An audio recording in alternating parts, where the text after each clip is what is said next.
आप सभी को नमस्कार। YouTube channel UP success point में आप सभी का स्वागत है। आज की ताज़ा अपडेट्स में हम 3-4 महत्वपूर्ण बिंदुओं पर चर्चा करेंगे। जैसा कि 2-3 दिन पहले एक समाचार पत्र में यह खबर निकली थी कि जुलाई महीने के अंत तक एएनएम भर्ती का फाइनल रिजल्ट घोषित हो जाएगा। इसके अलावा हम इस बिंदु पर भी बात करेंगे कि कैसे बड़ी संख्या में अभ्यर्थी रिजल्ट घोषित होने से पहले ही सिलेक्शन प्रोसेस से बाहर हो गए हैं। अब जबकि एएनएम भर्ती का फाइनल रिजल्ट बनकर तैयार हो गया है, ऐसे में ऑनलाइन डीबी प्रक्रिया संपन्न होने के बाद category wise cut off merit की स्टेटस क्या रहने वाली है, इसको भी हम जानने और समझने की कोशिश करते हैं।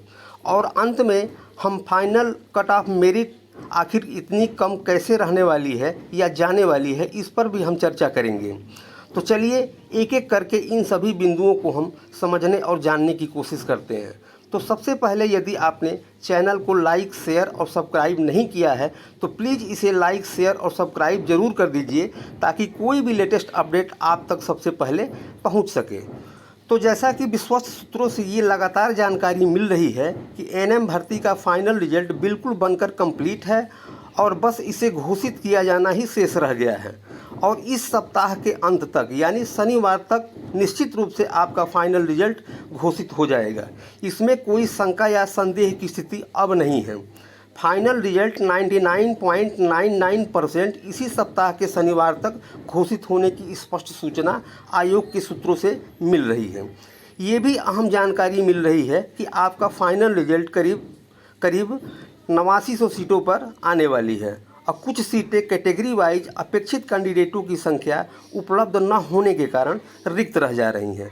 यानी कि अब आपकी इंतज़ार की घड़ियां बिल्कुल समाप्त होने वाली हैं और इसी सप्ताह के अंत तक आपको फाइनल रिजल्ट देखने को मिलेगा। इसके अलावा यह भी सुनने में आ रहा है कि एक बड़ी संख्या में अभ्यर्थी फाइनल रिजल्ट घोषित होने से पहले ही विभिन्न कारणों से सिलेक्शन प्रोसेस से बाहर हो गए हैं।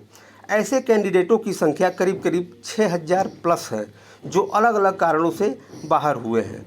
इसमें कुछ इंटरमीडिएट पास पेट क्वालिफाइड कैंडिडेट भी हैं जिनके पास एएनएम का डिप्लोमा नहीं था और गलतीवश उन्होंने फॉर्म फिल कर दिया था, उन्हें बाहर कर दिया गया है। कुछ जीएनएम कोर्स के अभ्यर्थी भी हैं जो बाहर हुए हैं।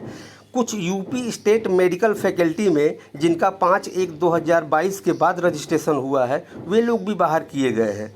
तो कुछ थंब और आई इम्प्रेशन मिसमैच होने के कारण शुरुआती दौर में ही बाहर हो गए हैं। तो कुछ फर्जी डिग्री या डिप्लोमा के कारण खासकर जिन अभ्यर्थियों ने अदर स्टेट से एएनएम डिप्लोमा किया हुआ है, उनके संस्थान की मान्यता है या नहीं है उन्हें पता नहीं था, लेकिन उन्होंने वहां से कोर्स कर लिया था।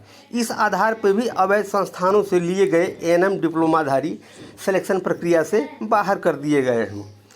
तो कुल मिलाकर के इन सब कारणों से एक बड़ी संख्या में अभ्यर्थी सिलेक्शन प्रोसेस से बाहर हो गए हैं और अब वर्तमान में रिकॉर्ड के स्तर पर पूर्णतः सही अभ्यर्थियों की संख्या 11500 के आसपास है जिनसे एएनएम की सीटें भरी जाएंगी।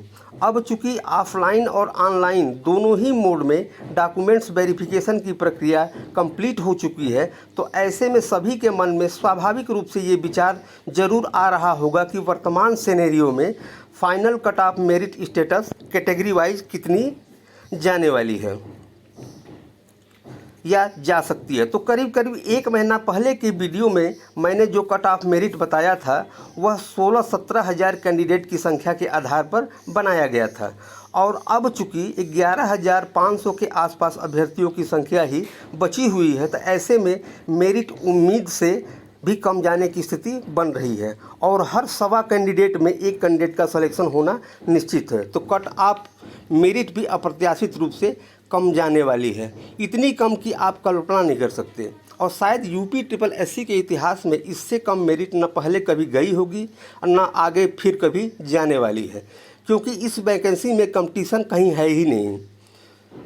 तो सभी के लिए ये एक गोल्डन अपॉर्चुनिटी है, एक स्वर्णिम अवसर है। फिर भी अपने निजी अनुभव के आधार पर और काफ़ी संख्या में आपके कमेंट्स की सूचना के आधार पर मैंने फाइनल कट ऑफ मेरिट के स्टेटस को तैयार किया है, जिसके इर्द गिर्द ही आपकी category wise cut off merit जाएगी, ऐसा मेरा विश्वास है। तो चलिए इसे भी देख लेते हैं कि कितनी कट ऑफ मेरिट रहने की स्थिति बन रही है। तो ये है संभावित कट ऑफ मेरिट का स्टेटस। तो इसमें हम देख लेते हैं जनरल की। तो जनरल में जिनका 38 से लेके 42 के बीच में जिनके मार्क हैं वे सिलेक्शन पा सकते हैं, इसमें 99% संदेह नहीं है। इसके अलावा EWS कैटेगरी की अगर बात करें तो यहाँ 34 से लेकर के 38 के बीच, यानी जिनका 34 से लेकर 38 तक के बीच का मार्क है, तो वे लोग अपने आप को सुरक्षित समझें। लेकिन इसमें आप लोग इस कट ऑफ में ±2 जोड़ने की स्थिति में रहिएगा कि +2 भी जा सकती है और -2 भी आ सकती है। तो इसी प्रकार अब हम OBC की अगर बात करें तो OBC की 37 से लेके 41 के बीच जिनका है वे सिलेक्शन की रेस में हैं। इसी प्रकार ST की बात करें तो 30 से लेके 34 तक, 30 से 34 के बीच वाले सिलेक्शन की रेस में हैं। ST कैंडिडेट में जितने भी फॉर्म फिल किए गए थे, जितने कैंडिडेट परीक्षा में बैठे हैं या DB प्रक्रिया संपन्न किए हैं, वे 100% सिलेक्शन पा रहे हैं। लेकिन आप लोग अंत में इस चीज़ का हमेशा ध्यान रखिएगा कि इस कट ऑफ में ±2 घट बढ़ सकने की स्थिति रहेगी। तो ये है मेरिट का, कट ऑफ मेरिट का स्टेटस। तो कुल मिलाकर के इसी के आसपास आपकी फाइनल कट ऑफ मेरिट रहने की संभावना बन रही है।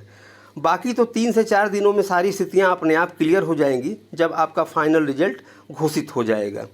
तो आज की अपडेट्स में बस इतना ही। वीडियो यदि अच्छा लगा हो तो प्लीज़ इसे लाइक, शेयर और सब्सक्राइब जरूर कर दीजिएगा। अंत में अनंत शुभकामनाओं के साथ आप सभी को नमस्कार।